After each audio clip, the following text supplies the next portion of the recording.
Good day, ma'am. We are the Group 4 and we are about to report the inventory management traditional method. And these are my group mates Charlene Suminaw Lechehan, Jerome Gawahan, Gwendale Ginayaw, and Diana May Hilario. Introduction. Inventory management is the supervision of non-capitalized assets. In other words, inventory stock items. It is supervise the flows of goods from manufacturer to warehouses and from these facilities to the point of sales. A key functions of inventory management is to keep the detailed record of each new or returned product as it enters and leaves a warehouse to the point of sale. Organizations from small to large businesses can make use of inventory management to track their flow of goods. There are numerous inventory management techniques. Using the right one can provide the right goods and the right account, place, and time. So our objectives are the uses of perpetual inventory system and periodic inventory, the cycle counting and perpetual inventory, successive reviews and TSL, the techniques of ABC classification which adapted to Pareto analysis, and last, to evaluate and segregate in ABC categories. So how to use perpetual inventory? So further more explanation, Mr. Gawahan will lead. Okay, thank you so much, Ms. Ruth, alang sa pa-explain kung unsa ka importante ang inventory since we are a BSBA student nga mas magamit niya siya sa organization o sa company nga tuang sudlan. So, perpetual inventory system is grabe kayo siya ka-crucial sa tuang mga BA student kay grabe ni siya ka-need sa mga company or organization. So, every time the inventory moves, whether coming or going out of the company, their records also move. So tanan nga mga inventory sa ka-organization or company is nakadetalyado siya.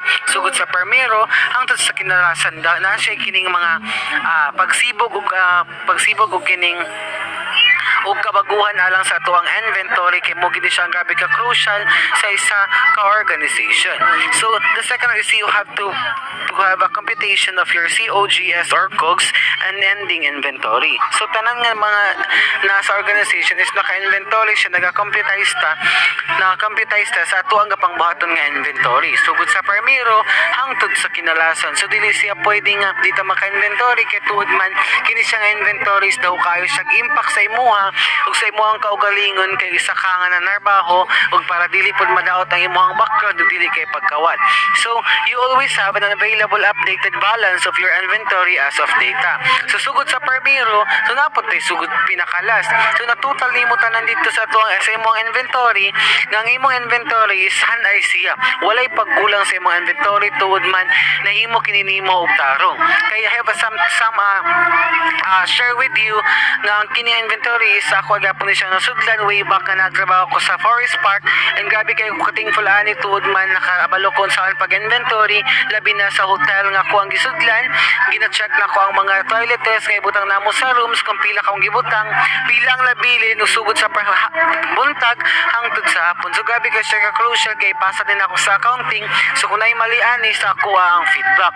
So grabe akong paningkamot ani nga tuod man kinahanglan na ako nga ako ang matun-an o kinalang sakto niya kay nakasalalay ang ako ang background ni kay kung gusto pa ko mobalik o gusto kong mohawa dili ko nila wala ko award nga mabilin o wala pod ko kining kasakit na ilang makita sa ako at tuod man good record ang ilahang makita. So munang grabe kay importante ang usa ka inventory.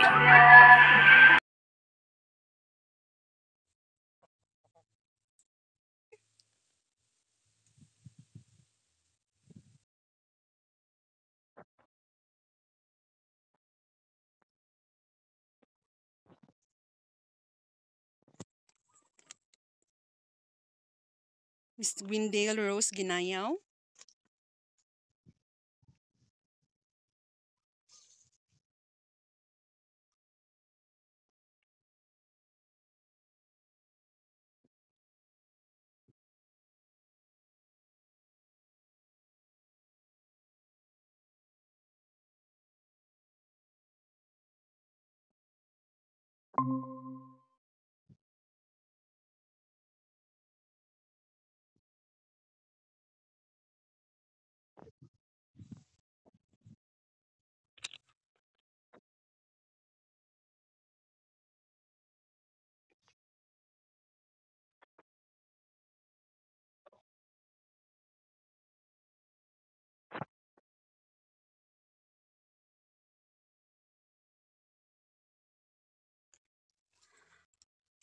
Okay, for the techniques of ABC classification and Pareto analysis.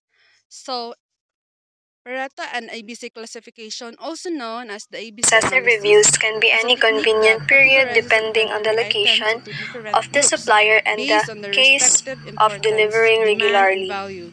This The classification calculation is of derived TSL. from the Pareto The principle, review period is which taken into states that account when roughly calculating the 80% TSL. of the effect Longer time sum from intervals between 20% of review the means that a causes. higher So, TSL will ABC be required. classification The is the TSL must technique allow that for helps enough inventory stock to managers support the by users focusing until the next powerful review quality period and and until the decision-making following tool. delivery arrives.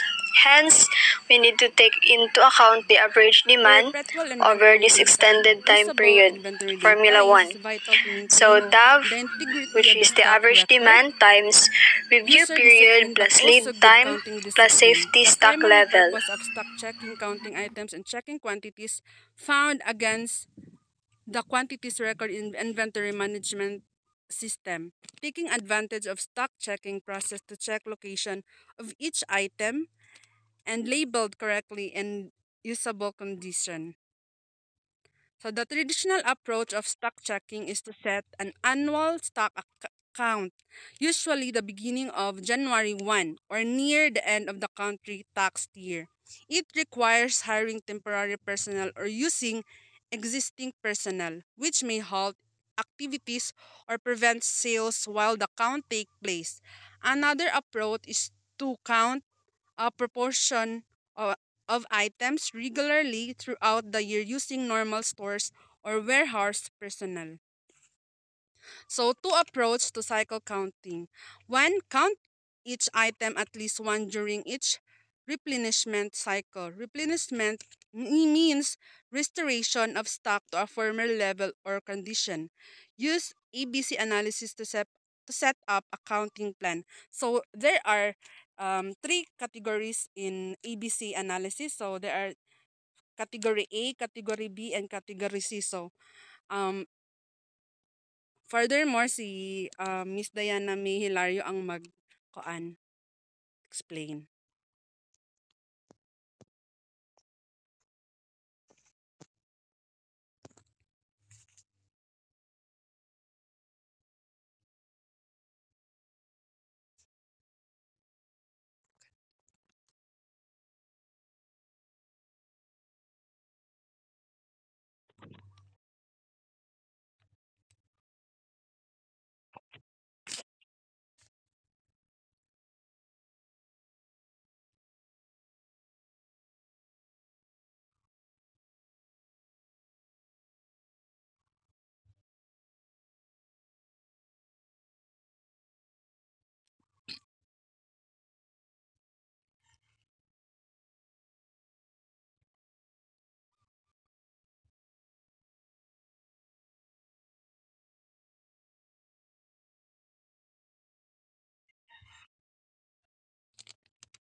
So, Mr. Gawahan, Categories based on their value and importance to the business. Category A. These high-value items contribute significantly to the overall inventory value. The A items, typically the most expensive and most important, should be managed with extra care and attention. Category B. These items have moderate value and significance.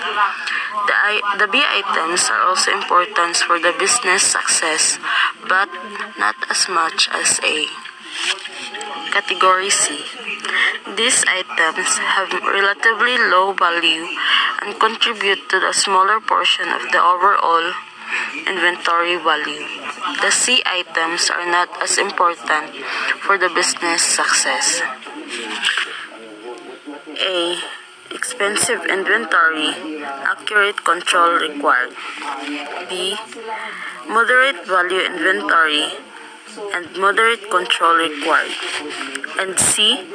Low cost inventory and minimum control. Since naingon naman sa ako ang mga groupmates sa kung sa importante ang inventory since we are a BSP student, so in summary na lang po, so kini siya ang inventories grabe kayo sa ka-crucial sa ato ang mga tao na pinapuhon nga manarbaho ta man sa pagtungha nato sa kolehiyo. Tuod man kining inventory is grabe ni siya kagamit sa isa ka-organization o isa company nga kinanglan nimo kinihan ay mabuhat sugod sa permiro hangtod sa pinakalas. So ato ang nadungog ang mga nagkaya iyang eksplanasyon sa ako ang team sa ako ang classmates din atong nahinabi og nabutang sa tong una-una na grabe gid siya ka importante ug dili kini alang lang sa pagbuhat-buhat kundi isa kini sa grabe ka importante sa pagsulod nato sa ato ang gibuhaton. So mayon lang nako sa ato ang tanan diri nga ang inventory is dili siya basta-basta kundi dili kinahanglan mo kini og determinasyon alang sa pagtungha ug determinasyon sa pagtuon kay kini siya grabe ka importante sa isa ka organization. Salamat.